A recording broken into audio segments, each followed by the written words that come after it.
su alcalde. Estoy encantado de estar aquí. No lo cambie, manténgalo así. Ahora he de continuar. Pero antes de partir, visitaré el resto de las calles. Hablaré con su paisanaje antes de proseguir con mi viaje.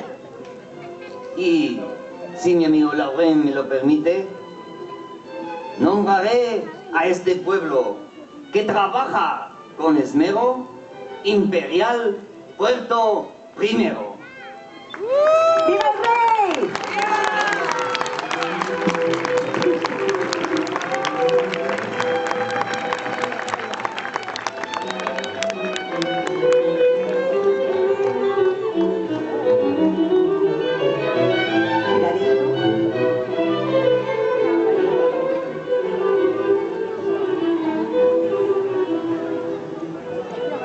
Lo ves muy bien.